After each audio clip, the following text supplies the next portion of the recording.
15장 24절에서 28절 말씀입니다. 십자가에 못 박고 그 옷을 나눌세 누가 어느 것을 가질까 하여 제비를 뽑더라. 그 위에 있는 죄패 유대인의 왕이라 썼고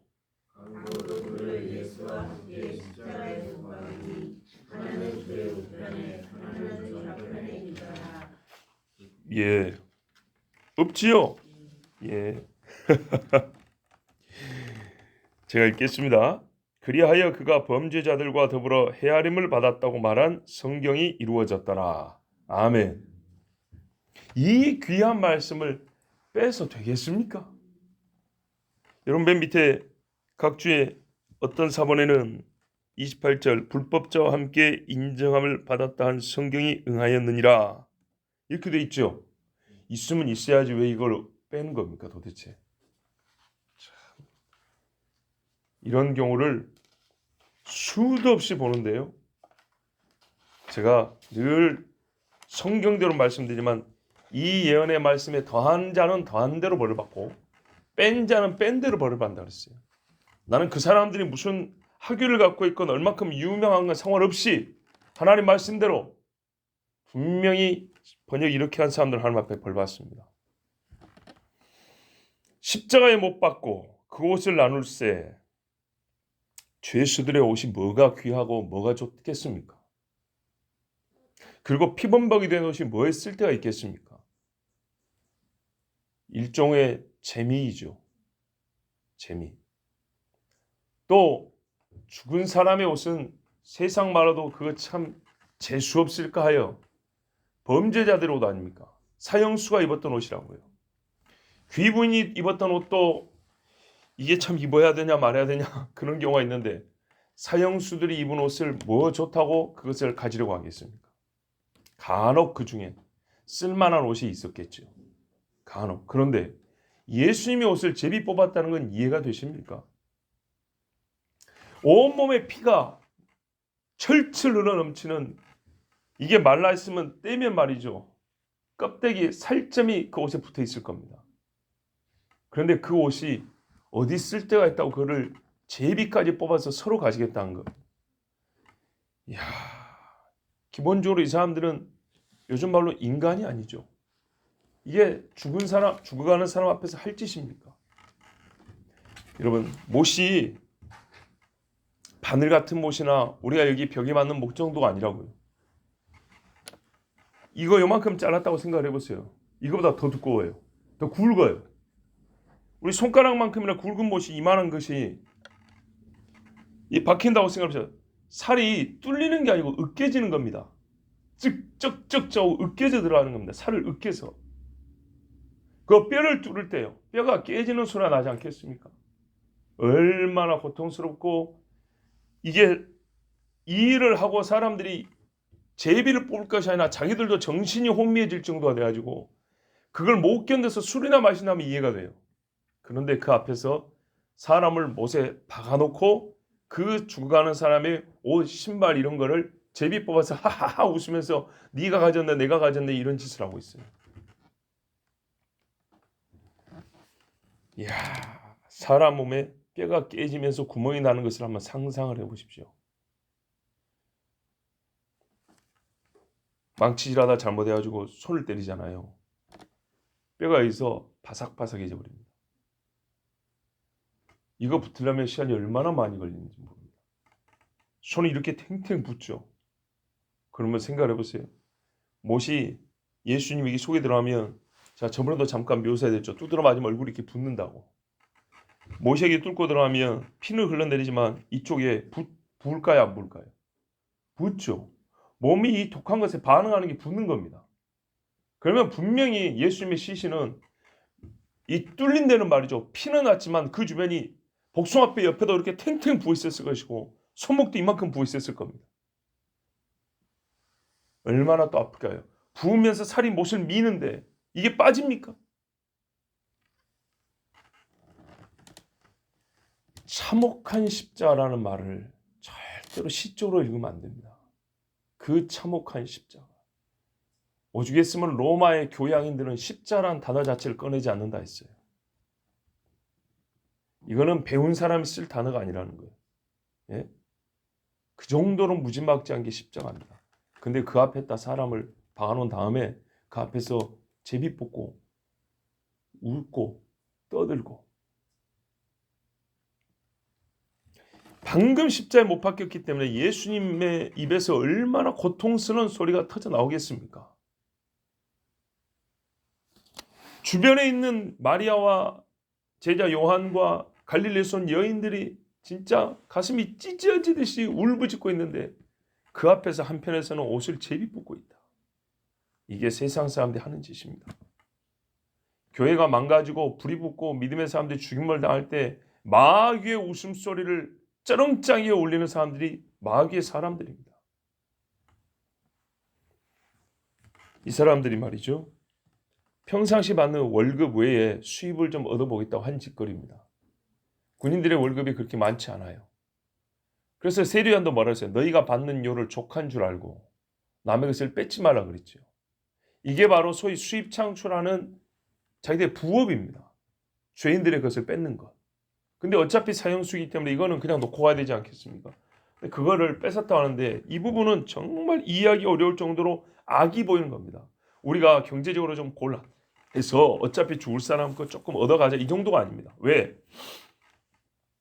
겉옷과 속옷까지 제비 뽑았다 했기 때문입니다. 시편 22편 18절에 그들 가운데서 내 겉옷을 나누고 내 속옷을 제비 뽑나이다 그랬어요. 겉옷과 속옷입니다. 예수님의 속옷은 통으로 짠 것이더라 이렇게 되어 있었네요. 요즘처럼 팬티류가 아니라 이 말입니다. 그런 속옷이 아닙니다. 그냥 안에 통으로 입는 옷, 겉에 통으로 입는 옷 이런 식입니다. 그러면 이거를 두 개를 다 뺏어가지고 제비 뽑았어요. 그래서 우리가 보는 소위 성화하고 예수님의 실제 모습은 완전 다르죠. 그 중에 최고로 다른 게 얼굴 부은 것도 있지만 진짜 다른 것은 헝겊대기를 걸쳐놨다는 겁니다. 이게 속옷처럼 보이세요? 헝겊으로 묶어놓은 거지. 그죠? 그거는 너무 부끄럽게 그릴 수 없으니까 그렇게 가려놓은 겁니다. 실제로는 하나도 안 입고 나무에 달린 거예요. 하나님이 사람이 되어서 사람도 그렇게 달리면 미쳐버려요. 부끄러워서. 그런데 말이죠, 하나님의 아들이 아무것도 걸치지 않고 못이 박힌 채로 6시간에 햇볕에 말려 죽었어요. 말려. 제 표현을 이해를 하십시오. 피가 다 빠지고 호흡을 다해서 죽은 것이지 이게 뭐 건조해서 죽었다는 뜻은 아닌데 그만큼 고통이 심했다는 게 부끄럽고. 그래서 히브리서에 말해요. 그가 자기 앞에 있는 부끄러움을 개의치 아니하사. 어떻게 그렇게 할 수가 있습니까? 이사야 50장 7절에 내가 하나님께서 나를 도우시기 때문에 여호와께서 나를 도우심으로 내가 부끄러움을 당하지 아니하였으니 내 얼굴을 부싯돌같이 했다 그랬어요. 얼마 전에도 말씀드렸죠. 그래 놓으니까 여기에 달릴 수 있는 것이지 이거는 부끄러워서 거기에 달릴 수가 없는 거예요. 예수님의 마음이 곧 생명을 얻을 죄인들을 생각할 때 기쁨으로 이 부끄러움을 참았다 그랬어요. 그리고 하나님의 얼굴을 강하게 하셔서 부끄러움을 이겨내게 하셨어요. 그리고 어떻게 되냐? 하나님 보좌 우편에 앉으셨느니라 이렇게 돼 있다고요. 우리가 빌립보서 그는 어떻게 해요? 사람의 모양으로 나타나시고 자기를 낮추사 죽기까지 복종하셨으니 이 죽기까지의 이 십자가에서 옷 하나도 걸치지 않고 매달려 있었던 게 포함된다 이 말입니다. 그 정도로 낮아질 수 있나? 참 어려운 이야기죠. 예수 믿으면서 진리가 문제가 아니라 우리 자존심이 조금만 상하면 진짜로 교회 안 나오려고 그러죠. 예배 안 드리려고 그러죠. 서로 얼굴 안 보려고 그러죠. 이런 이야기를 내 앞에 30년 전 40년 전 목사들도 똑같이 했지만 하나도 안 변하고 지금도 그렇게 살고 있죠. 붕해하죠. 다른 교회 목사들이 오면 이러지만 자기 교회 목사가 얘기하면 전혀 또 안 듣죠. 여러분 우리가 이렇게 못됐어요. 예수 믿는 우리가 그렇게 못됐어요. 그런데요. 주님 앞에 다 가서 계산합니다. 정말로 계산합니다. 달란트 가져와 봐라 그랬어요. 네 남긴 거 가져와 봐라. 분명히 하나님 앞에서 네 열매를 보지 할 겁니다. 아무것도 입지 못한 채 어디에 달렸어요? 나무에, 저주에 달렸어요. 이스라엘 사람으로서 죽을 때 절대로 겪으면 안 될 두 가지를 예수님이 다 겪었어요. 다 벗겨진 채로 죽임을 당했다. 나무에 달려 죽임을 당했다. 지금 우리 일반 사람들이 생각하기 할 때도 이렇게 죽으면 정말 비참하고 처참하게 죽은 건데, 이스라엘 사람들 입장에서 이거는 율법으로 볼 때에도 가장 저주받은 사람이죠.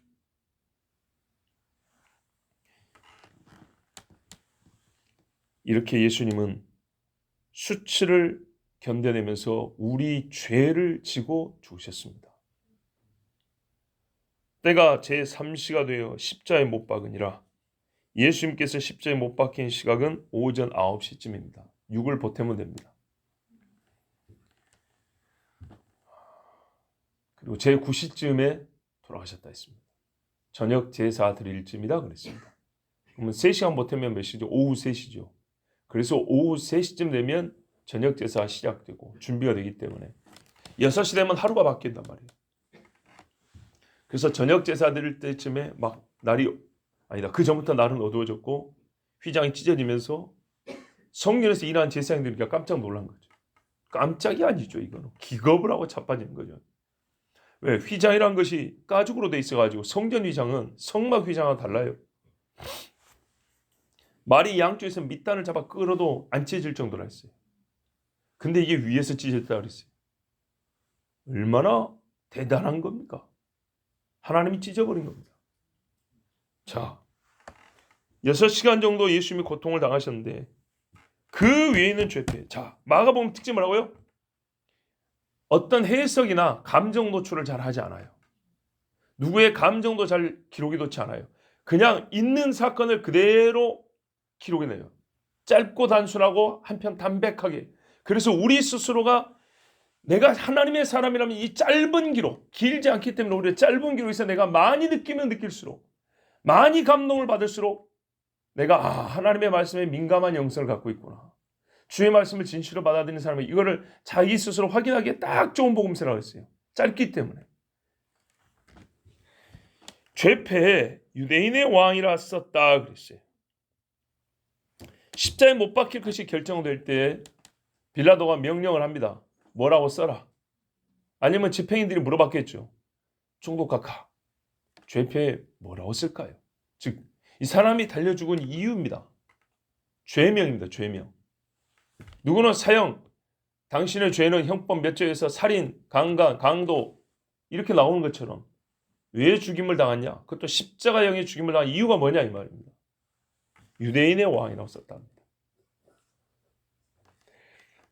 빌라도가 패를 써서 십자가 위에 붙이니 나사렛 예수 유대인의 왕이라 기록되었더라.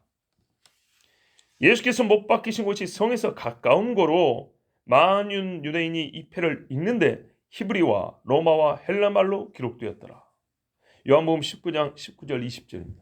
그래서 지금도 예루살렘 가보면 골고다가 구시가지에서 조금 언덕백이 올라감이 있습니다.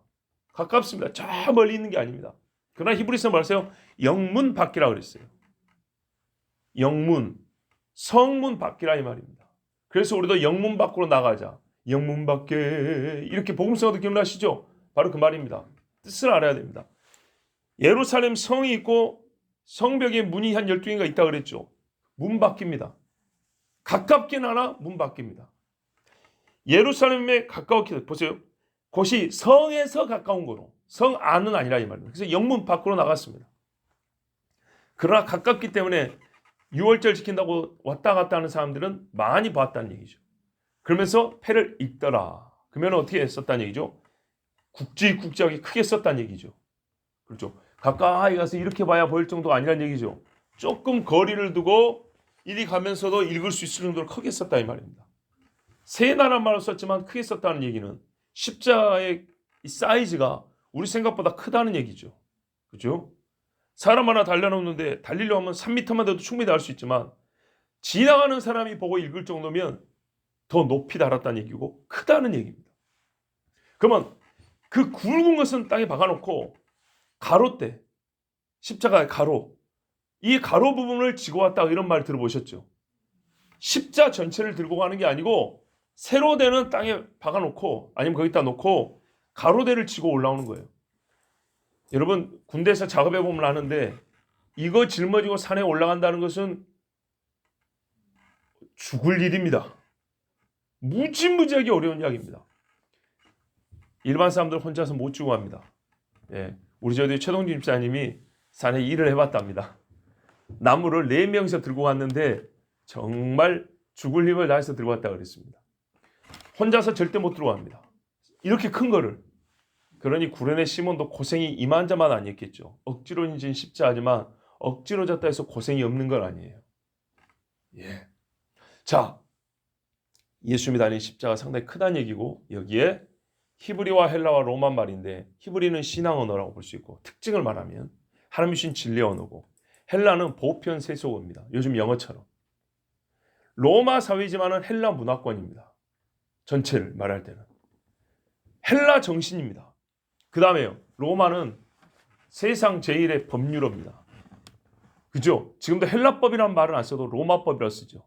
로마법, 대륙법, 로마, 독일, 일본, 한국.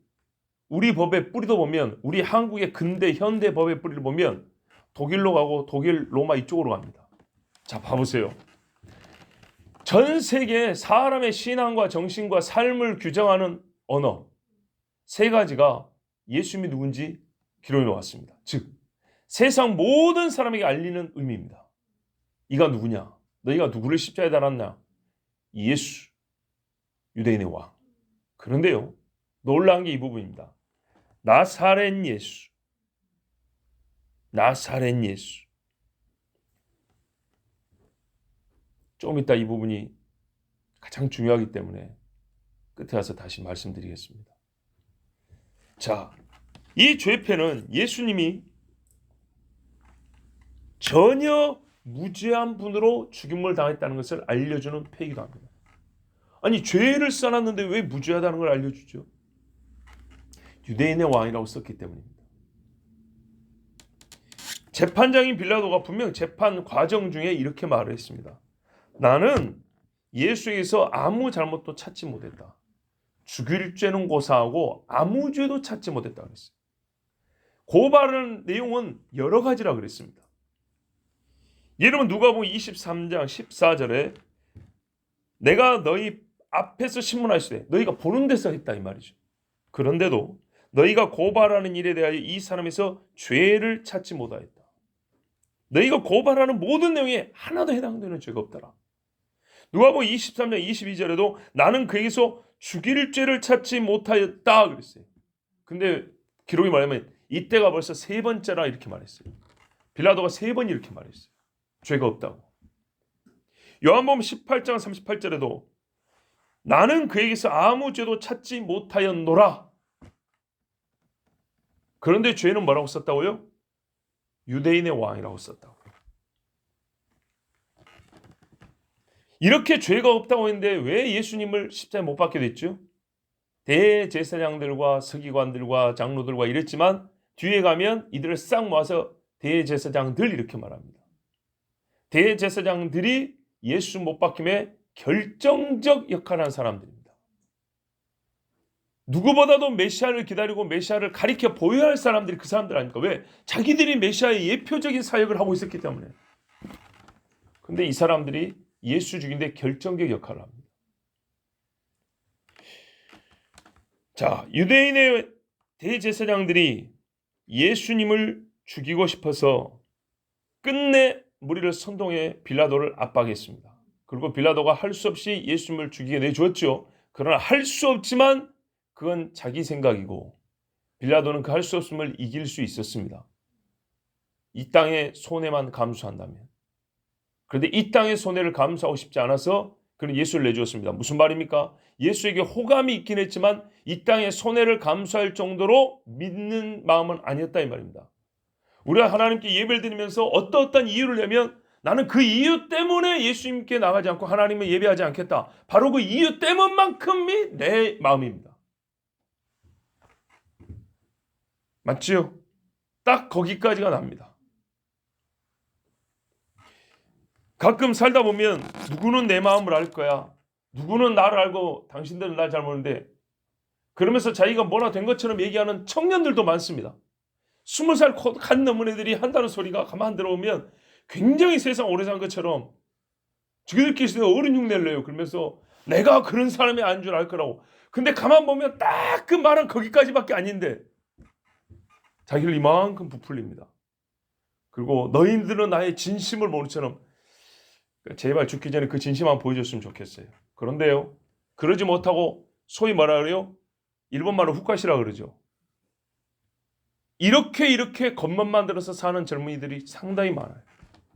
젊은이뿐이겠습니까만 하여튼 젊은이가 자기 힘에 자랄 것이 없음에도 불구하고 자기 속에 굉장히 그럴듯한 게 들어있는 것처럼 막 그렇게 말을 해요. 그런데요, 아무것도 없어요.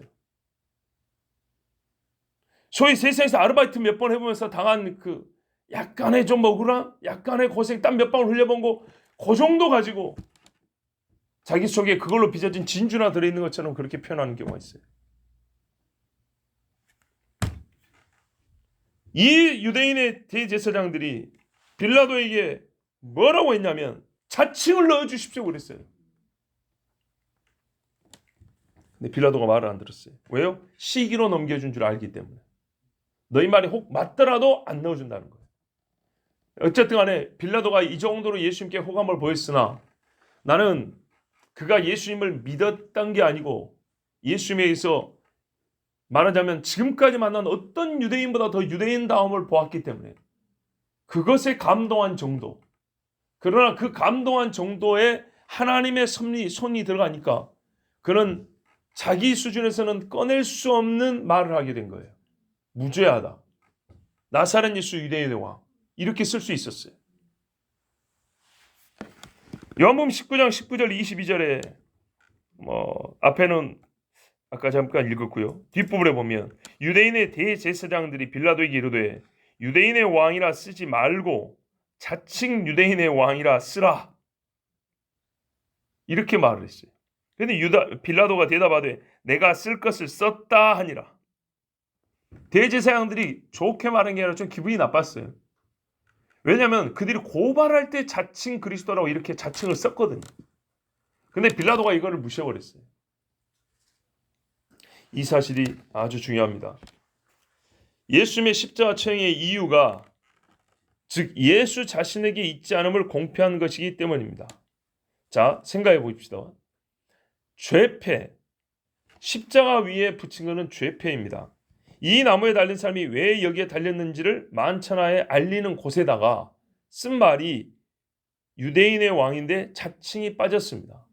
그러면 여러분, 이 사람은 유대인의 왕이라는 이유로 죽임을 당했다는 뜻입니다. 유대인의 왕이라고 죽임을 당했는데 문제는 이것입니다. 누가 그를 유대인의 왕이라고 불렀는데? 누가 유대인의 왕이라고 불렀냐는 겁니다. 만일 본인이 그렇게 부르지 않았다면 왜 죽임을 당해야 됩니까? 봐보세요. 사람들 앞에 예수님이 내가 유대인의 왕이라고 말한 적이 없어요. 즉 로마 황제에게 대항하는 듯한 반대하는 듯한 문구를 쓴 적이 없어요. 그러면 왜 예수님이 십자가에 달려야 됩니까? 둘 중에 하나죠. 모함이거나 남이 불러도 그것도 죽여야 된다거나. 그럼 사람 죽이고 싶으면 무조건 야, 저 사람 유대인의 왕이야 이러면 죽일 수 있겠네요. 아무리 그래도 로마 총독이 이렇게 우습지는 않습니다. 그렇게 사람 죽이지 않습니다. 지금 이렇게 고발해도 죽이고 싶지 않다고 말하지 않습니까? 죽일 이유가 없다고. 예수님이 직접 자기를 유대인의 왕이라고 말하지 않았으면 십자가에 달릴 이유가 없습니다. 그런데 분명 대제사장들은 예수가 자칭 유대인의 왕이라 말한다고 고발을 그렇게 했습니다. 자칭이 아니면 죽일 수가 없기 때문에. 누가복음 23장 1절에 3절에 보면 무리가 다 일어나 예수를 빌라도에게 끌고 가서 이 사내들인 사람들이죠. 고발하여 이르되 우리가 이 사람을 보매 우리 백성을 미혹하고 가이사에게 세금 바치는 것을 금하며 자칭 왕 그리스도라 하더이다. 여기서 왕은 어디 왕이었어요? 유대인의 왕이겠죠. 생략되어 있지만 그 말입니다. 유대인의 왕 이꼴 그리스도라 하더이다. 신학적으로는 맞는 말입니다. 유대인의 왕은 그리스도입니다. 그래서 동방 박사들이 유대인의 왕이 어디서 났냐 물으니까 헤롯이 그리스도가 어디서 나왔냐 이렇게 물어봤죠. 그런데 이 부분이야. 자칭 자기가 유대인의 왕이라고 했고 그리스도를 했기 때문에 이 사람은 죽여야 된다 이 말입니다. 자칭 스스로 그랬기 때문에. 그래서 예수님한테 빌라도가 물어봅니다. 네가 유대인의 왕이냐? 그랬더니 예수님이 뭐라 했어요? 나는 그런 말 한 적 없는데요. 그랬으면 안 죽였겠죠. 그런데 네 말이 옳도다 이랬어요. 그럼 예수님이 자기 스스로 유대인의 왕이라는 거 맞지요? 맞아요. 그런데 안 썼어요. 이런 경우에 왜 안 쓰게 되죠? 자칭이 빠진 데에서 사람들이 누구라도 총독이여 죄의 명에 대한 해명을 좀 해보시오. 왜 자칭을 뺐습니까? 그냥 유대인의 왕이라고 죽일 수 없는 거 아닙니까? 그 유대인의 왕이라고 부른 것이 자기 스스로 그렇게 불러야 그 부른 그 자신을 죽일 수 있는 거 아닙니까? 예수가 자기 입으로 유대인의 왕이라고 죽인 거 말이 됐는데, 근데 지금 자기 입으로 불렀다는 그런 이야기가 없는데 그 부분에서 설명을 좀 해보세요.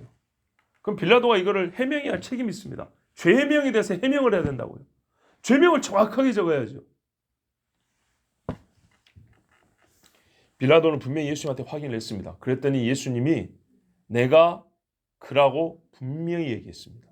그런데도 빌라도가 자기 스스로 일컬어 말하기를, 자칭을 이렇게 좀 말이 가볍죠. 자기 스스로 일컫기를 나는 유대인의 왕이라고 이렇게 예수님이 말했는데도 불구하고 자칭이라는 말을 빼버렸습니다. 왜 그랬을까요? 분명히 대제사장들이 빌라도를 위협했다는 걸 아실 겁니다. 이것 갖고 위협할 수 있습니다. 자칭을 뺐어요. 가이사한테 이 일을 우리가 보고하리이다. 그럼 빌라도는 정치적 위험이 발생할 수 있습니다. 그러지 않겠습니까? 그런데 빌라도는 단순히 대제사장들에게 기분이 나빠서 그걸 뺐을까요? 아니면 자기 나름대로 뭔가 생각이 있어 뺐을까요? 분명히 예수님이 자기 입으로 나는 유대인의 왕이라고 했는데도 불구하고 이런 일이 없었다면 몰라도 분명히 예수님이 그렇게 말씀했어요. 크게 가능성 있는 이유 세 가지를 생각해 볼 수 있습니다. 첫 번째는 예수님이 스스로 유대인의 왕이라 말했더라도 했죠, 분명히. 그것이 사형에 처하기까지 진지한 문제로 보이지 않았기 때문일 수 있습니다. 우리도 농담으로도 얘기 잘합니다. 또 진담이라 할지라도 그게 실제적으로 정치적으로 큰 영향이 없을 때는 나는 대통령이라고 어떤 사람이 그렇게 외쳐도 아이고 미친놈 이러고 지나가면 말 일이죠. 그런 사람들마다 잡아가지고 반역죄로 넣지는 않지 않습니까? 가볍게 볼 수 있는 거죠. 훌륭한 유대인은 맞는데 자기를 유대인의 왕이라 한 것은 좀 지나치다. 그게 그렇게 중요하냐마는 결국 네가 시기로 죽는구나. 이래서 자칭이라는 말을 안 쓸 수도 있습니다. 대수롭지 않게 여기는 거죠. 자, 자칭 유대인의 왕이라고 말했다는 사실보다는 대제사장들의 시기가 사형 집행의 결정적 이유였기 때문에 일부러 대제사장들이 미워서 그들이 싫어하는 말 유대인의 왕이라고 썼을 수 있습니다. 자칭을 빼버리고. 두 번째는 차마 이것까지는 입으로 시인할 수 없었지만 마음으로는 예수님을 헤롯보다 나은 유대인의 왕으로 보았기 때문일 수 있습니다. 존경심이죠. 비록 그 사람이 자칭을 했더라도 나는 당신에 대한 존경의 마음과 이 호의적인 마음이 자칭 이상이야. 당신 입으로 유대인의 왕이라 했는데 실제로 내가 보니까 지금 저 앉아있는 헤롯보다 야 당신 같은 사람이 왕이어야지. 왕답네. 사람이 세운 왕은 아니에요 분명히. 아니지만 사람 됨됨이가 당신이 실제로 왕이었으면 이 백성이 이 모양은 안 됐겠다. 그런 생각 우리 해볼 수 있는 거죠. 유대의 총독으로 제위하면서 예수와 같은 사람 참 유대인을 만나본 적이 없었습니다. 만일 이 사람이 자기를 가리켜 유대인의 왕이라 한다 하여도 나는 이를 인정해 주리라는 무언의 인정과 고백이 담겨 있을 수도 있습니다. 이런 부분이 전혀 없다고는 말할 수 없습니다. 제일 큰 부분이 이겁니다. 세 번째요. 이 두 가지 어떤 것을 마음먹었을지라도 하나님께서 자기 아들 예수를 세상에 알리시고자 한 섭리에 의하여 빌라도는 예수님을 자칭 유대인의 왕이 아니라 나사렛 예수 유대인의 왕이라고 썼습니다. 자칭을 써달라는데 자칭을 안 쓴 대신 누구도 말한 적이 없는 나사렛 예수를 써놨습니다. 이 부분이 중요한 겁니다. 그래서 하나님의 성령 안에는 쓸 수가 없던 말이었다 이 말입니다. 나사렛 예수는 무슨 말이냐? 가지의 사람 예수란 말입니다. 나자렛 같은 어원이라고 했습니다. 가지란 말입니다. 가지, 나뭇가지. 어디서 나왔죠? 이사야 11장에서 1절에 이새의 집에서 난 하는 가지. 이사야 11장 1절 여러분 한번 찾아보십시오. 오늘 이것은 그동안에 또 지나치고 그냥 들었는데 오늘 한번 읽어보겠습니다. 1절에서 5절까지입니다. 정말 누구를 가리키는지 확실하게 알 수 있습니다. 어원적으로만 같은 게 아니라 그를 설명하는 말도 분명히 예수님입니다. 이사야 11장 1절에서 5절 한 절씩 교독하고 마지막 절은 같이 읽겠습니다. 이새의 줄기에서 한 싹이 나며 그의 뿌리들에서 한 가지가 자랄 것이라. 읽으십시오. 저 번역이 다릅니다. 자, 2절 읽으십시오.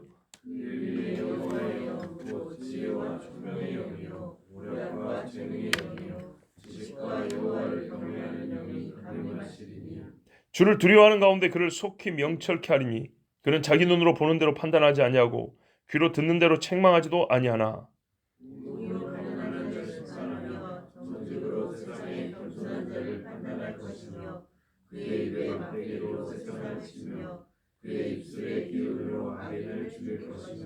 같이요. 의가 그의 허리띠가 되며 신실함이 그의 옆구리의 띠가 될 것이니라. 아멘. 자, 여기 1절에 이새 다윗의 아버지죠. 그 집에서 한 싹이 나고 그의 뿌리들에서 한 가지가 자란다. 여기 가지가 넷제르입니다. 이 넷제르의 변형이 나자렛입니다. 그래서 성경 보면 예수께서 애굽에서 돌아와 나사렛에 사시니 이는 나사렛 사람이라 한 말을 응한다 이렇게 돼 있죠. 근데 구약 성경 어디에도 나사렛 사람이라는 데 예언된 적이 없습니다. 그런데 이사야 11장 여기에 그는 넷제르라고 기록되어 있습니다. 이 세 줄기에서 난 뿌리에서 난 넷제르가 그가 가난한 자를 공의로 심판하며 그 호흡으로 악인을 죽일 것이며 이렇게 11장에 보면 이 가지라고 불리는 사람에 대한 설명이 5절에 걸쳐 설명이 되어 있습니다. 근데 어원적으로 나자렛이 이 넷제라고 같다 이 말입니다. 나사렛 사람이라 부르라. 지금 넷제르 사람이라고 불리리라 했는데 이사야 11장에 이렇게 넷제라고 불리는 한 가지가 일어나는데 그 사람을 가리키는 건데 넷제르가 일어날 건데 이 넷제르가 바로 2절부터 5절까지 일을 하는 사람이다 이렇게 말합니다. 그러니 빌라도는 자기도 모르게 이사야 11장 1절부터 5절까지를 성취한 꼴이 돼버린 거예요. 나사렛 사람이라고 씀으로써 태어나서부터 예수님은 나사렛에 사셨지만 나사렛 예수라는 말을 그렇게 많이 쓰지는 않았어요. 사람. 즉 빌라도가 익숙한 이름이 아니라 이 말입니다. 이런 표현이 있어요. 빌라도가 예수님을 신문하는 중에 대제사장들이 뭐라고 고발했냐면 이놈이 갈릴리 출신인데 갈릴리에서만 시끄럽게 한 게 아니라 유다에 와가지고 여기까지 와서 백성들을 소동합니다. 이렇게 고발했어요. 그때서 빌라도가 갈릴리 출신이냐? 그러면 여기 6월절이라고 헤롯도 와 있는데 헤롯 관할 지역이니까 내가 헤롯한테 보낸다고 그 밤에 헤롯한테 보냈던 거 아시죠?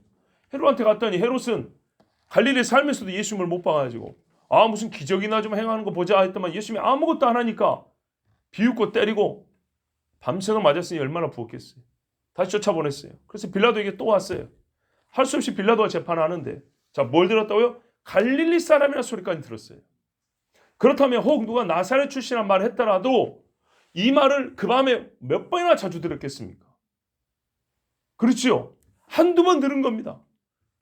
이것을 죄명했다 쓸 정도로 각인이 된 소리가 아닙니다. 죄패했다 쓸 정도로 즉 사형 집행과 상관있는 큰 주제가 아닙니다. 나사렛 출신이라는 것은 중요한 건 유대인의 왕이라고 했다는 것이죠. 그러니까 정말 중요한 것은 이 짧게 써야 하는 죄명이기 때문에 진짜 자칭 유대인의 왕이 일반적으로 보기에는 가장 적합한 죄명입니다. 근데 써야 할 자칭은 빼버리고 자기가 책임 안 져도 되잖아요. 지가 유대인의 왕이라 했으니까 내가 죽인 건다. 이런 말이 되는데 자칭은 빼버리고 예수님 누군지 설명해주는 가지 사람, 나사렛 예수, 유대인의 왕.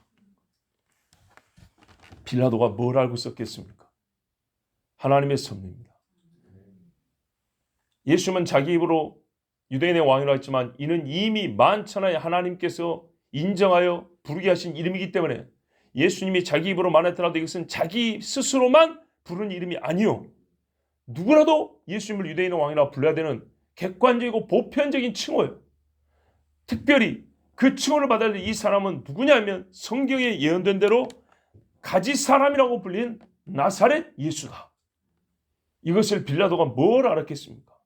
하나님께서 그가 알지 못하는 가운데 하나님의 성경대로 예수님을 만천하에 3개어로 모든 사람이 읽을 수 있는 언어로 예수님을 하나님께서 이 땅에 있는 사람들에게 공표해 주신 겁니다. 이가 바로 너희의 구원자라고, 다윗의 자손이라고. 이 일은 절대 우연이 아니고 어쩌다가 된 일이 아닙니다. 강도들이 못 박혔습니다. 예수 옆에 두 사람이 못 박히고 있었습니다. 아마 예수님을 먼저 박았을 거라 보는데 좌우에 한 사람씩. 이것은 구도적으로 볼 때 예수님께 집중시키는 구도죠. 세 사람 중에 제일 중요한 인물은 예수다, 이런 말입니다. 한편 이는 예수님을 사이에 두고 벌어지는 세상 죄인들의 설전과 구원받는 자와 그렇지 못한 자의 대표적 대조를 보여주는 사건입니다. 이제 우리가 좀 있으면 나오죠. 둘 다 처음에는 예수님을 조롱하고 정죄합니다. 같은 죄인 주제. 그렇죠. 근데 시간이 좀 지나니까 한 죄인은 회개를 합니다. 뭐라 그래요? 우리는 우리 죄에 합당하게 죽는 것이지만 이 사람은 죄가 없이 죽는다 이랬어요. 그러면서 주여, 당신의 나라에 갈 때, 당신의 나라에 갈 때 나를 기억하옵소서. 근데 여러분, 예수님이 십자가에서 7마디 하셨다 그랬잖아요. 일단 기록이 7마디입니다. 근데 이 사람에게 예수님이 대답한 게 네가 진실로 나와 함께 낙원에 있으리라가 중간쯤에 있습니다. 그 뒤에 내가 목마르다, 여자여 보소서, 아버지 어찌하여 나를 버리셨나이까. 그러면은 이 사람이 들은 말은 앞에 2마디, 잘해야 3마디 듣고 돌아온 겁니다. 놀랍지 않습니까? 이게 십자가의 능력입니다. 제가 정말 기적이란 게 이겁니다. 사람을, 죽은 자를 살린 것도 아니고 앞에 지난 사람 말했어요. 자기나 구원해라 이렇다고요. 잘 보세요. 세상 사람들 말 제발 좀 듣지 마세요. 기독교인들이요, 생각을 좀 뜯어고치세요. 우리가 잘 살아야지. 예수 믿는 것들이 지지도 못 살아갖고 하나님 우리가 잘 살아야 덕이 되고 전도의 문이 열리지 않겠습니까? 예수님 안 죽어야죠. 깨댕이 벗고 벗겨지고 못이 박혀 있는데 무슨 전도입니까? 예? 어머니가 앞에 와서 칼이 가슴을 찢어내는 것처럼 울고 있는데 거기서 뭔 전도가 되겠어요? 제발 그런 식의 사고방식을 이제부터는 완전히 버리세요. 우리가 공부를 잘해야지. 공부 잘하면 친구들이 와가지고 예수 나도 믿겠다 그런 줄 아십니까? 문제 풀어달라 하지. 혹 그런 수가 있긴 있죠.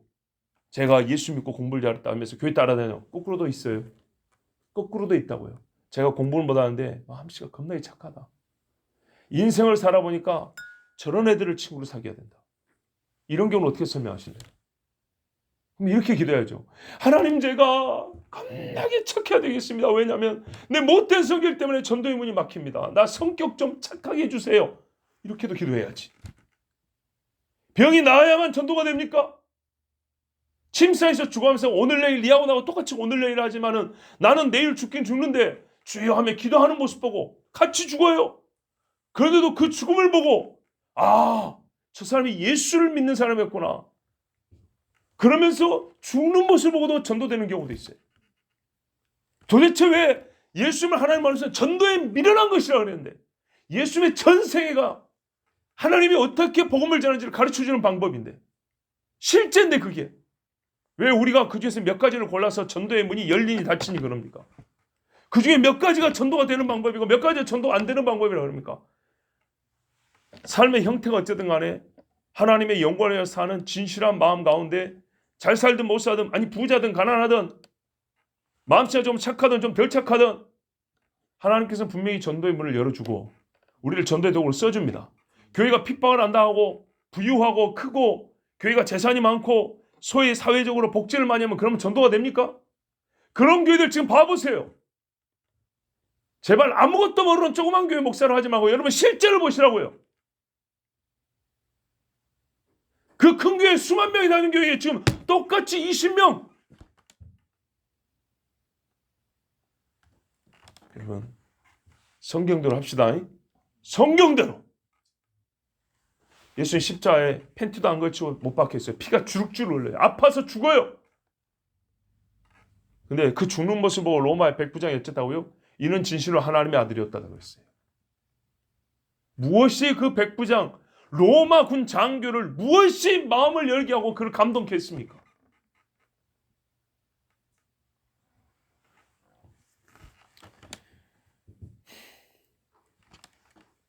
똑같이 죄인이고 예수를 정죄합니다. 세상에서는. 그런데 하나님이 마음을 열어준 자는 형편과 처지와 상관없이 시인을 합니다. 뭐가 달라졌습니까? 예수님이 지금 기적 하나 베풀지 못하고 놀리는 사람들이는 세상 놀리기 좋지 않습니까? 다 지나가면서 한다는 소리가 자기는 구원 못하면서 남을 구했다. 이거 내일 얘기하지만 여러분 이게 구원이에요.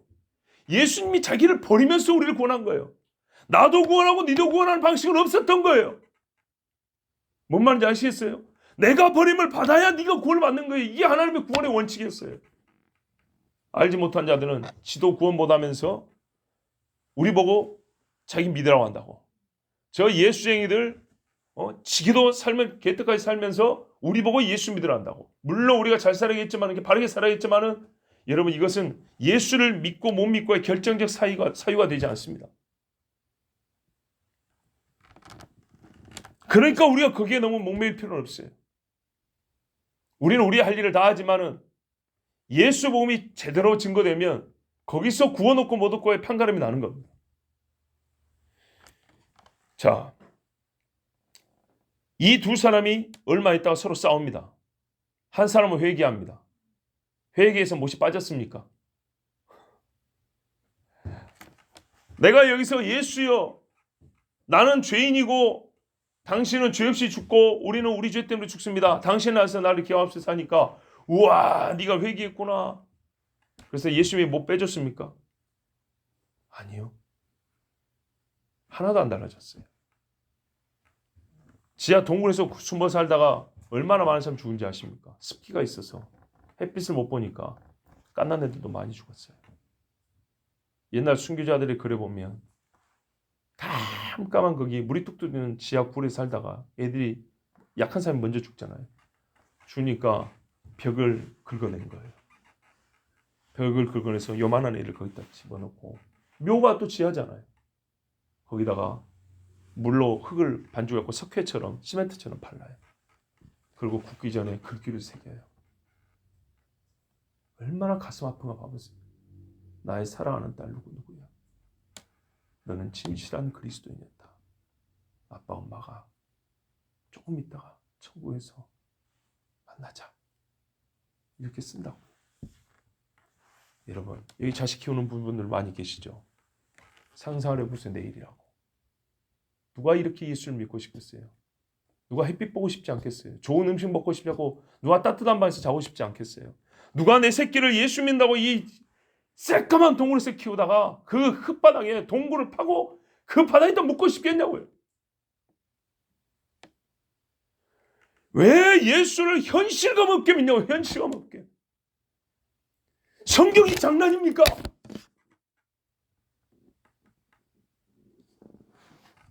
이렇게 예수를 믿는 겁니다. 십자가에 못 안 빼줍니다. 예수님 스스로도 못 빼지 않으셨습니다. 그런데 거기서 구원이 일어났습니다. 하나님의 말씀 허투루 절대 듣지 마세요. 사람의 지혜로 하나님의 지혜를 우리가 가늠할 수 없나니 전도의 미련한 것은 바로 예수 그리스도 안에 있다 그랬어요. 예수님께서 십자가에서 이렇게 정말 사람들을 이해할 수 없는 방법으로 죽으셨어요. 부끄럽게 처참하게 하나도 다른 사람과 차이가 없이 완전히 죄인으로 죽었어요. 근데 거기서 온 천하 만민의 생명이 흘러나갔어요. 그 현장에 있던 죄인 두 사람이 구원을 얻었어요. 여러분 도덕성생 되어갖고 살아보세요. 몇 명이나 구원 얻는가? 그렇게 해보세요. 착하고 선하게 그것만 가지고 한번 살아보세요. 자기 자신을 구원할 수 있는가? 절대 안 됩니다. 마귀는 교묘하다 그랬죠. 예수님들 주둥이만 살았다고. 예, 말만 해서는 안 되지만 입을 다물지는 마십시오. 늘 말씀드립니다. 입 다물지 마세요. 말하세요. 입은 왜 줬죠? 말하라고. 귀는 들으라고. 들어야 할 하나님의 말씀 들었으면 해야 할 말도 하십시오. 그 말 아껴뒀다가 지옥 가서 써먹지 못합니다. 천국 가서 말해봐야 그건 상도 안 됩니다. 여기서 한 말을 하나님이 듣고 상을 주고 벌을 주고 하는 겁니다. 해야 할 말은 하십시오. 쓸데없는 말은 안 해도 되고 농담 따먹기 이런 건 안 해도 되고 그렇게 해도 우리가 쓸데없는 말이 사실은 반이 넘을 겁니다. 그렇지만 그리스도인들이 예수님이 누군가 그가 무슨 일을 하셨는가에 대해서는 확실하게 말해야 됩니다. 사람과 원수가 될지라도 해야 합니다. 사람과 원수가 되고 하나님과 친구가 되면 그 안이 좋습니까? 이스라엘이 어떻게 살았습니까? 다윗이 어떻게 살았습니까? 사무엘은 말하자면 사울과 원수가 됐습니다. 그런데도 불구하고 하나님이 시킨 대로 했습니다. 다윗에게 가서 기름을 부었습니다. 28절에 없습니다. 이런 놈들하고는 친구 되지 마세요. 없기는 뭐가 없어요. 그리하여 그가 범죄자들과 더불어 헤아림을 받았다고 말하는 성경이 이루어졌더라. 본래 원문에 이렇게 기록되어 있습니다. 같은 말이 성경이 두 곳 이상 기록되어 있으면 하나는 거짓말이거나 본래 없었던 것으로 빼버리는 이런 놈들 절대 듣지 마세요. 두 군데 기록이 된 겁니다. 성경에 같은 이야기를 몇 군데씩이나 기록하는 데가 한두 번이 아닌데 왜 복음서에서만 두 군데 이상 기록되어 있으면 하나를 빼버려요. 아니 어제들은 6월절도 성경에 몇 군데가 기록이 되어 있는데요. 출애굽기에 있지, 민수기에 있지, 레위기에 있지, 신명기에 있지. 읽었던 역대에도 기록이 되어 있지. 이 많은 기록인데 왜 빼냐고. 여러분 범죄자들과 더불어 헤아림을 받았다. 이 말은 범죄자들과 함께 수가 쓰여졌다고 그렇게만 읽으면 안 됩니다. 즉 카운트만 됐다고 이렇게 생각하면 안 된다고요. 고린도후서 5장 21절에 하나님이 죄를 알지도 못하신 이를 우리를 대신하여 죄로 삼으신 것은 우리로 하여금 그 안에서 하나님의 의가 되게 하려 하심이라 그랬어요. 고린도후서 5장의 말씀은 예수님은 죄와 무관하신 분이나 우리 때문에 십자가에 달린 순간 죄인처럼 여김을 받은 게 아니고 죄가 되셨다 그랬어요. 그 자신이 죄입니다. 죄. 이것 때문에 예전에 선배 목사하고 논쟁을 좀 한 적이 있습니다. 그분은 죄인처럼 된 것을 표현을 죄가 됐다 한 것이지 아니요 그랬어요. 당신은 그러면 의인처럼 됐냐고. 예? 당신 뭐라고 설교하냐고. 여러분이 예수 안에서 의가 되셨습니다. 의인이 됐습니다. 이렇게 말하지 않냐고. 의인처럼 되어가지고 처럼 되었고 천국 갈 수 있냐? 아니지요. 근데 거룩한 교환이라면서 신학적으로 그렇게 설명한다고요. 우리의 죄는 예수께로 하고 예수의 의는 우리에게로 왔다면서 우리가 받은 건 진짜 의고 예수님은 죄인처럼 죽었고 웃기죠. 차마 예수님을 죄인이라고 말할 수 없기 때문에. 그런데 그것이야말로 말도 안 되는 소리예요. 그러면 차마 네 같은 인간을 어떻게 의인이라고 부르는데? 예? 차마 나 같은 인간을 어떻게 의인이라고 부르냐 이 말이에요. 그냥 의인처럼 여겨진 것이지. 그죠? 그러고 천국 못 갑니다. 가짜는 천국 못 가요. 처럼은 천국 못 가요. 진짜야 가는 거지. 우리는 주 안에서 의가 됐다고 분명히 말했어요. 성경에. 그거를 믿어요. 이거밖에 없는 것처럼 철저하게 믿어요. 그런데 똑같이 막교환인데 예수님은 죄인처럼 됐다고요? 예수님을 함부로 말할 수 없으니까 그렇게 표현할 수밖에 없다고요? 아니에요. 성경이 뭐라 그럽니까? 그래서 설명해 주는 거예요. 그는 죄를 알지도 못한다. 알지도 못한 얘기에 얼마나 엄청난 일이 일어났냐? 그가 죄가 됐다. 그럼 우리는요? 우리가 의를 압니까? 전혀 모르죠. 의를 전혀 모르는 우리가 어떤 일이 일어났죠? 우리 안에 우리가 의가 됐다는 거예요. 그러니까 뭐냐, 어메이징 그레이스 아니에요. 예? 그러니까 왜 예수님이 죄가 됐냐 했더니 우리를 대신하였기 때문이라 분명히 말하고 있어요. 우리를 대신하여 죄로 삼으신 것은, 이제부터 예수님은 죄인으로 죽은 거예요. 의인으로 사셨지만 죄인으로 죽었다고요. 이 모순적인 일이지만 이게 역설이라고 그랬어요. 빌라도가 무죄를 선고했지만 유죄로 죽임을 당했다고요. 왜요? 본인에게는 아무 죄가 없지만 우리 죄를 짊어졌기 때문입니다. 이건 빌라도 눈에도 보이지 않고 헤롯 눈에도 보이지 않는 겁니다. 왜 우리 대신에 죄로 삼으셨냐? 이 일을 하나님이 하셨어요. 사람이 유죄 판결됐다고 십자가에 달렸다고 예수님이 죄가 된 게 아닙니다. 하나님이 그렇게 하셨기 때문에 예수님은 죄가 되셨어요. 하나님이 우리를 예수, 그 죄가 된 예수 안에서 의가 되게 하셨기 때문에 우리가 하나님 앞에 의롭다, 의인이라 부름을 받은 겁니다. 예수님은요, 십자가에 달린 순간 죄가 되셨습니다. 그는 실로 나무에 달려 저주받기에 합당한 자가 되었습니다. 참, 이 신비를 꼭 이해하시기 바랍니다. 나를 대신하여 죄가 되셨고 오직 내 죄로 말미암은 저주를 지시려고 스스로 죄인이 되셨습니다. 그가 범죄자들과 더불어 헤아림을 받았다는 말은 카운트만 1명, 2명, 3명, 그 3명 중에 하나 이런 말이 아니고요. 실제로 뭐라고요? 범죄자로 여겨졌다, 그런 말입니다. 범죄자 중 하나로 헤아림을 받았다. 실제로 범죄자들만 모여있는데 예수도 의인인데 재수 없이 범죄자 중에 사람만 끼어있다는 게 아니라 똑같이 그 범죄자 중에 한 범죄자로 여겨졌다, 이런 말입니다. 예수님은 죄인으로 죽었습니다. 내가 그 안에서 하나님의 의가 된 것이 실제요, 실체적 사실이라면 주 예수께서 죄가 된 것도 실체가 있는 사실입니다. 이것이 성경입니다. 이사야 53장 12절에 이는 그가 자기의 혼을 부어 죽음에 이르게 하였으며 또 그는 범죄자들과 더불어 헤아림을 받았으나 그가 많은 사람들의 죄를 지며 범죄자들 위하여 중보를 하였습니다. 보세요. 그가 범죄자들과 더불어 헤아림을 받았대요. 범죄자로 여겨졌대요. 근데 그 이유가 나와 있어요. 왜 범죄자가 되었냐? 많은 사람이 죄를 졌기 때문이라고 그랬어요. 그가 죄인이라고 부른 것은 실제로 죄가 있었기 때문이에요. 죄짐이 있었기 때문에. 근데 죄짐이 어디서부터 하냐 했더니 자기 건 아니더래요. 그러나 자기 건 아니지만 졌기 때문에 죄인인 거예요. 이해가 되시죠? 예. 그리고 그는 범죄자를 위하여 중보를 하였습니다. 중보자는 매개자 아닙니까?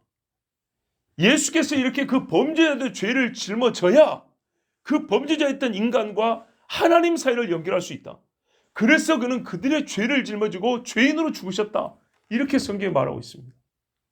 이리하여 28절에 말해요. 성경이 이루어졌더라. 아멘. 예수님에 대한 예언은 이미 다 알고, 여러분 제 말을 오늘따라 제가 좀 격하죠. 예, 제가 이런 부분에는 좀 화가 납니다. 예수님에 대한 우리가 예수하고 십자가 하면서도 실제로 십자가 예수를 알지도 못하면서 막 큰 소리 했는데 제가 화가 나요. 어떤 분이 제 설교표에 따랐어요. 가끔 정죄하는 말씀도 하시던데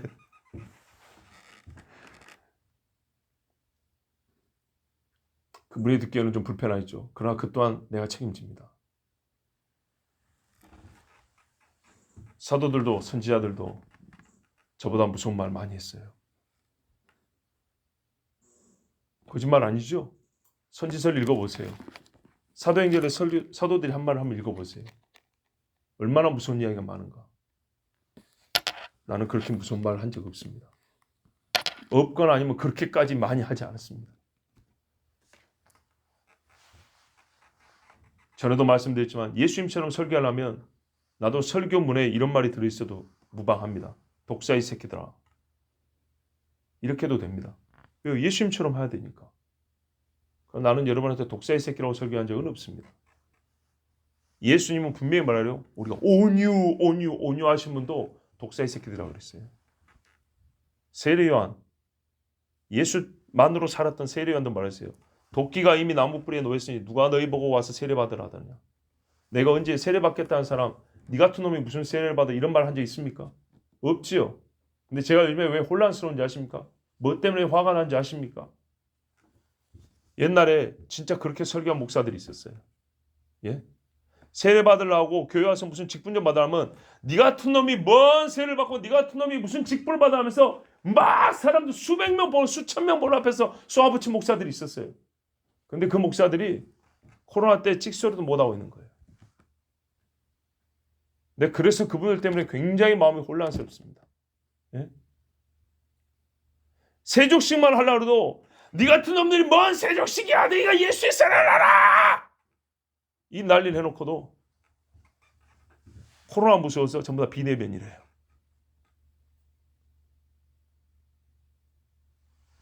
그 소리 지고 그 분노는 어디서 온 건지 내가 궁금해요. 정말로.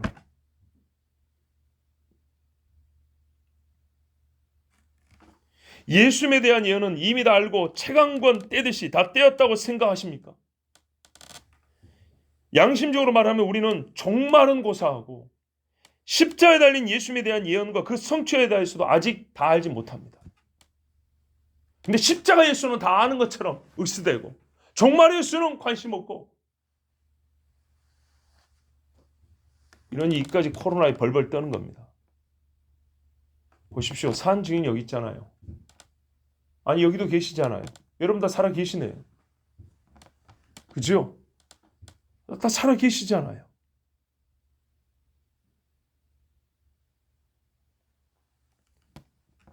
제가 우리 애들 데리고 5 식구 사는데 문제 있습니까?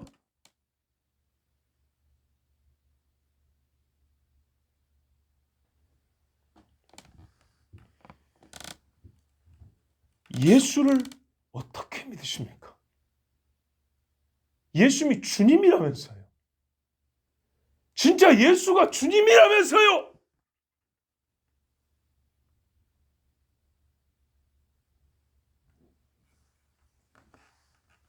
내일의 화를 피하기 위하여 예언을 구하지 말고, 내가 뭐 하려고 하는데 앞에 뭔 일이 있겠소? 점쟁이 찾아갑니까? 하나님께서 죄인을 구원하심에 관하여 기록한 말씀에 집중하십시오. 예수님이 성경을 이루셨고 모든 참 예언은 예수 안에서 성취됨을 절대로 잊지 마시고 예수님에 관한 이야기를 하나하나 또박또박 들으시고 하나하나 가슴에 새기시라고. 진짜 기독교가 없으면 못 사는 게 아니라 예수가 없으면 못 사는 사람이 되시란 말입니다. 뭘 해도 예수, 뭘 해도 예수. 권사님 그랬잖아요. 그죠? 내 처음 왔을 때 김정은 전수한테 뭐라 그랬어요? 저 목사는 찌르면 예수가 나오고 찌르면 예수가 나온다고 근데 그랬죠, 분명히. 그 목사가 지금도 여기 있습니다. 최동주 집사 나 얼굴 본 지 지금 13년째 13년이 넘었어요. 여기서 저하고 제일 오래 한 사람이 저 양반인데 13년이 넘었는데 13년 전에 본 나하고 지금하고 내가 변했습니까? 더 심각해졌죠. 그래요, 더 심각해졌어요. 봐보세요. 13년 전에 나 30살이에요. 해출 14년이에요. 그때 30살이에요. 젊으니까. 그럼 지금은요? 30살짜리가 44살 보면 절대 젊게 안 보입니다. 여러분이 저보다 나이가 많기 때문에 그렇지 그때 20살 청년을 볼 때 저는 완전히 나이 먹게 보입니다. 여러분 젊을 때 기억을 한번 더듬어 보세요. 5살만 해도 20살 아가씨가 25살 청년만 봐도 아저씨라 그래요. 네가 젊어서 그런다 이런 소리 하지 마세요. 20년만 더 사세요. 나 60대 넘어서도 똑같은 거 보여드릴게요. 무슨 말을 하려고 이 소리를 또 하냐. 나이 핑계 대지 마시고 환경 핑계 대지 마시고 적어도 말이죠. 내가 예수 믿는 신앙은요. 젊을 때와 나이 들 때하고 전혀 다를 이유가 없습니다. 기력이 떨어진 것 외에는 차이 날 게 없다고요. 똑같은 열정인데 젊으니까 목소리는 크게 할 수 있어요. 나이 들면 목소리 크게 안 나와. 그게 문제죠. 호흡이 길지를 못해요. 그 정도는 다 감안하고 우리가 들을 수 있어요. 그러나 같아야 되는 건 뭐냐? 열심이에요. 열심. 열심은 늙지 않아요. 열심은 힘이 빠지는 게 아니에요. 열심은 똑같은데 육의 힘이 있고 육의 힘이 없으면 그게 힘이 있는 대로 열심히 나타나고 힘이 없는 대로 열심히 나타나 있어요. 열심은 똑같아야 돼요. 열심은 갈수록 더해져야 돼요. 심장이 더 뜨거워져야 돼요. 그런데 교회 좀 다녔다 치면 열심히 식어버려요. 뭐 좀 경험했다 치면 자랑하느라고 열심히 식어져 버려요. 절대 이런 일이 있으면 안 돼요. 절대로. 하나님 앞에 신앙의 일관성을 가지시고 그 뜨거운 열기를 유지하십시오. 저 같은 사람은 성정이 좀 이렇게 좀 폭발적인 성격이에요. 그래서 저의 열심은 이런 식으로 나타나요. 여러분의 열심은 충분히 다른 방식으로 나타날 수 있어요. 나하고 똑같은 형태로 내란 말은 아니에요. 오해하지 마세요. 그러나 적어도 사람의 성격에 따라서 또는 약간의 환경에 따라서 차이는 있지만 열심이 있는가 없는가는 분명히 나타나게 돼 있어요. 그건 다 알아요. 여러분도 아시잖아요. 다른 사람을 볼 때 그거 다 감안하고 볼 줄 알잖아요. 그겁니다. 열심은 여전해야 합니다. 예수님에 대해서도 아는 척하지 마시고 성경대로 읽고 성경이 주시는 대로 받기를 힘을 내십시오. 우리가 교회 예배 가요. 한마디로 말하면 예수 무시하는 거예요. 영혼의 구원을 받았다고 하면서 하나님 앞에 예배드리는 것을 고작 이 정도 일에 비대면이 뭡니까? 비대면이. 내 진짜 오늘 코로나 1주기를 맞이해서 한 말씀. 도대체 비대면이 뭡니까? 그게. 예? 어디 그런 말이 있습니까? 인터넷 예배라는 게 뭔 말입니까? 도대체.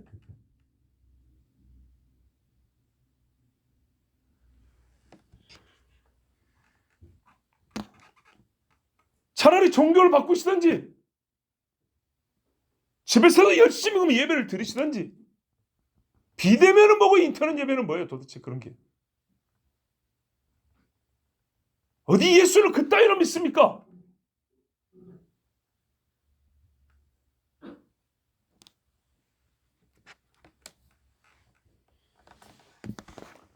여러분,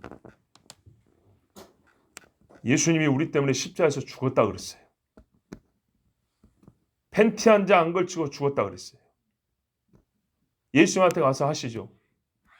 온라인으로 죽으시라고. 죽은 영상으로 우리를 감동시키라고. 지금같이 전자기술이 없어도 예수님 충분히 할 수 있습니다. 그렇게 하지 않았습니다.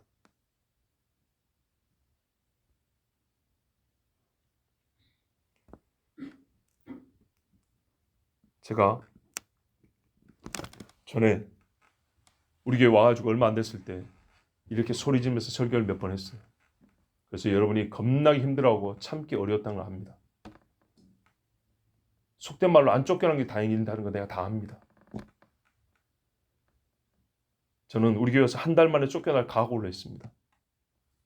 거짓말이 아닙니다. 딱 한 달입니다. 그날을 생생하게 기억합니다. 딱 한 달 지나고 나서 저희 집사람한테 우리는 언제라도 쫓겨날 수 있으니 그렇게 알고 사역하자 그랬습니다. 그리고 7년이 가까워오고 있습니다. 처음에 서로 얼굴 본 지 얼마나 됐다고 소리를 지르는데 지금 7년 다 됐는데 못할 게 뭐 있겠습니까만.